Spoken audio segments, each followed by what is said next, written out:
A recent conversation I had with a friend of mine prompted me to want to make this video because I want to make a cautionary tale of sorts and also maybe provide some better context or at least better information about some stuff before people start getting FOMO and throwing their money into the market here when it comes to Bitcoin. Now, for context here, years ago, back in 2021, 2022, I started exploring crypto more seriously. And if you remember, if you were around for that time, that was the worst time to explore crypto because everything tanked in 2022. But I only put a small fraction of my money into this asset, into this sector, to have better understanding. And I'm a guy who likes to go headfirst into something and learn by being hands-on with it. So I did. I tried crypto, NFTs, blah blah blah, and all that stuff. Now, we had talked about back then, and just in the whole society recently, we talked about Web 3 or 3.0, right? The next version of the internet in the digital world. And a lot has changed since those conversations, to include even the stuff that was crashing, right? So you had exchanges fail, go bankrupt, people went to prison. FTX is the most notable one, and there was a lot of fear in it. But then comes the new election with Trump coming back into office, and he's very pro crypto, and that started causing this surge. And then recently, within this past week, Bitcoin has reached a new all-time high, and this is where now people I know in my life are like, yo, I think I'm going to start putting a lot of my money into this. And I need to make this caution for this video is for them, as for anybody else who's interested, and give a 2025 update. But again, I give the context because it's not that I have a bias, but I do have exposure to crypto. And if we were to look at like where I'm coming from, so just so you know where my unintentional bias is at, my liquid assets, I have about 3% in crypto. Most of it's Bitcoin. If we talk about my overall portfolio and everything to include my real estate, then it's closer to like 1%. So I have very, very little exposure. And I plan to keep it as that way. I'm not touching the money, but it's growing. The Bitcoin in value is growing, so it keeps going up, but I'm not touching it. But I do have enough that like I do have a cold storage wallet. So I got one of these things off of Amazon for like $50. Hey, it's gold because, the new gold they say Bitcoin is. But yeah, so I bought this off of Amazon. So this is a cold storage wallet. So I do hold my Bitcoin onto this. And we're not going to go into like how to do all that. That's just, I have enough, where I'm getting at, I have enough Bitcoin that I needed to move off of an exchange in the event that another exchange was to fail. But get this, here's the interesting part with exchanges, right? I started taking this asset more seriously when the traditional brokerages and these companies started taking it more seriously. BlackRock, Fidelity, Vanguard, all these guys start taking their Bitcoin more seriously. And when I saw I bank with like my investments and stuff is with Fidelity. So when I see Fidelity having dedicated pages talking about how they have their own crypto exchange, but this is just for the known ones, Bitcoin, Ethereum, you don't get like meme coins and stuff like that. That's where I'm like, okay, I don't know if I can trust crypto exchanges, but I do trust Fidelity. I kind of have to. My Roth IRAs with them, my taxable brokerage is with them. All my wealth is in Fidelity. So I kind of gotta have to trust these guys.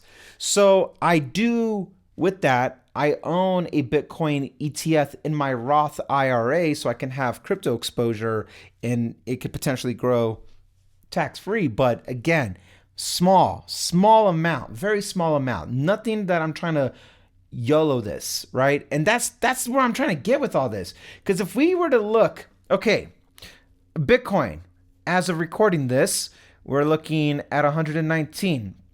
If we go back year to date, that sucker has grown 27, almost 28%.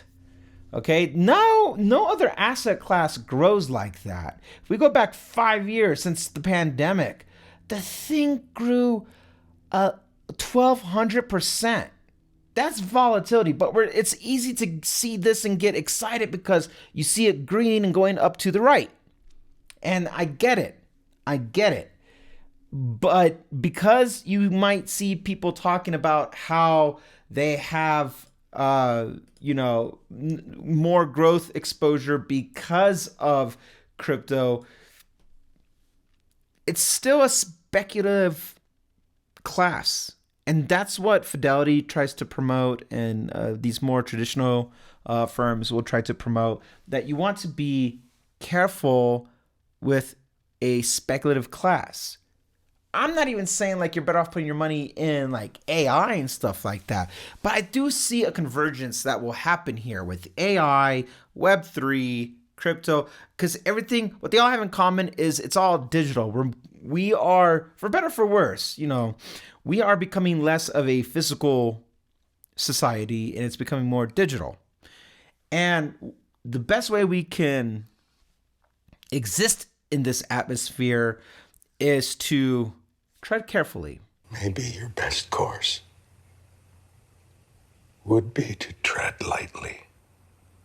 Because we don't know what we don't know. Last time, a lot of people that I know in my life put a lot of money into these cryptos and stuff like that in 2022, and they lost a lot of money, unfortunately. And I don't know if they got their money back. I never followed up with it, but I did see the ramifications of it, and that's because you were overexposed. So where I'm getting at is we can be excited about the technology. We can be excited about the potential. We can even be excited as investors. But be smart with your excitement. Don't get FOMO. You don't need FOMO when it comes to crypto, because even though governments are now adopting this, or at least holding it in the reserve so they can have some type of cash reserve equivalent off to the side, no different than gold or whatever, that doesn't mean that solidifies its place in history. It looks promising, but at the end of the day, gold is a commodity that we can actually use something with, gold or silver. Bitcoin is an ideology, right? It's the promise of something to be decentralized. And while inflation happens and the economy gets weird with tariffs and stuff like that, and if you study the bigger realm of what's going on in macroeconomics, you see that the US dollar is losing its value and its prominence in the world. So how do we mitigate that? People invest, and that's how they can maybe maintain the value of their money or even grow it. And the ideology of Bitcoin is that even if you were to decentralize it, where no entity or agency alone can control it, then it should be immune from these economic factors. However, Bitcoin does seem to follow the US market very closely in parallel. So I don't know how relevant that is, but the idea of it, Bitcoin is an idea. So, if you're going to do that, just be careful. Just be careful. I diversify when it comes to everything. Real estate, I have a rental property. I have my house here.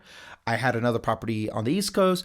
Like I diversified my real estate. I diversify my taxable brokerage. I have ETFs. I have individual stocks. I have different sectors. I diversify even in my Roth IRA. And so you can have a speculative class. You can hold something like a Bitcoin or gold or whatever you want. But the idea is to just be well diverse. So please be careful. If you're buying the hype, you're already late. You're already late. You buy rumors, sell news. Don't buy the news. All-time high means all-time high. We always see Nvidia adjusted, Bitcoin adjusted, Tesla at one point adjusted when it was at its all. Like all these things have corrections, and I think that's across the board, no matter what. So if you're serious about this stuff, please do your own research. Be very, slow about this. You're not late to any of this. It's not possible to be too early and think you're going to make all these because you see these stories. But when you see the stories of all these people who are making millions of dollars off of Bitcoin, at that point, those are one-offs of what you see. You're not seeing thousands, hundreds of thousands, or millions of people doing that, even though millions of people are invested in the stock market or in real estate. You're not seeing millions of people making money, mega money off of Bitcoin. You're seeing the outliners, the people who got lucky, but that's gambling at that point, okay? That's not the norm. Those are the exceptions when you see the news. So just be careful with it, all right? FOMO will be the death of you, and emotion is our biggest enemy here when it comes to any type of investing in the market, in speculative assets, in real estate, whatever the case may be. Emotion will overcome a lot of our logical thinking because we'll go into a survival state at that point. So don't put up anything more than you're willing to lose, and just make sure you understand what you're investing in. If you can explain it to somebody who's like they're 5, and also have an in-depth conversation about it. If you can explain it and still stand behind it, if all these numbers and if all this information still looks good to you, then okay, you made a sound decision at that point. That's what I do with stocks. That's what I do with literally everything.